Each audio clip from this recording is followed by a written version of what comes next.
চট্টগ্রামের ফটিকছড়িতে দ্রুতগামী বাসের চাপায় নিহত হয়েছে মোটরসাইকেল আরোহী বাবা এবং ছেলে।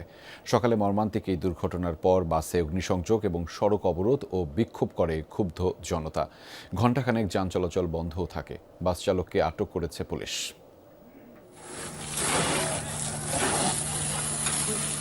মোটরসাইকেল আরোহী বাবা ছেলেকে চাপা দেওয়ার পর বিআরটিসির বাস আগুনে পুড়িয়ে দেয় ক্ষুব্ধ জনতা। প্রত্যক্ষদর্শীরা জানান, খাগড়াছড়ি থেকে চট্টগ্রামের দিকে আসছিল বাসটি। ফটিকছড়ির পাইনদং আমতল এলাকায় একটি সিএনজি অটোরিকশাকে ধাক্কা দেয়। তারপর মোটরসাইকেলকে চাপা দিলে ঘটনাস্থলেই প্রাণ হারান মোহাম্মদ শাহজাহান ও তার 18 বছর বয়সী ছেলে আরিফ। তারা দুজনে বৃন্দাবন হাটে একটি গ্যারেজ চালাতেন। মোটরসাইকেল করে সেখানে যাচ্ছিলেন। অনেকে বলছে ড্রাইভার মাতাল ছিল, মানে ঘুমন্ত অবস্থায় ছিল। এখানে বিক্ষুব্ধ জনতা এই বাসে আগুন দিয়েছে। কষ্টার নাই যে উত্তর মিকে তুন খুব রানিং আসতে পড়লে প্রথম দুই সিএনজিরে সাপ দিয়ে ফেলাই দিয়ে দুলান সিএনজির মানুষ দুঃখই সিএনজি উল্টে গিয়ে।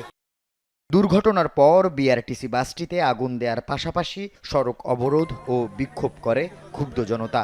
এ সময় চট্টগ্রাম খাগড়াছড়ি সড়কে যান চলাচল কিছুক্ষণ বন্ধ ছিল।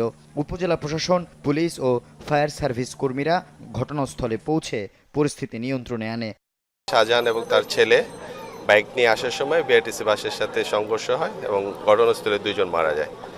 তো আপাতত যান চলাচল স্বাভাবিক আছে, আর বাস চালককে আটক করা হয়েছে। এই ধরনের ঘটনা আসলে দুঃখজনক। ফটিকছড়িতে এই রোডটিতে বারবার দুর্ঘটনা ঘটছে। আসলে মূলত আমরা যারা চালক রয়েছি তাদের সচেতন থাকতে হবে। যথাযথ স্পিড ব্রেকার দিয়ে আসলে গতি নিয়ন্ত্রণ করা বা অ্যাক্সিডেন্ট অ্যাভয়েড করা আসলে সম্ভব না। নিহত দুজনের বাড়ি পাইনদং করবল্লা টিলা এলাকায়। আল আমিন শেখদার, যমুনা নিউজ, চট্টগ্রাম।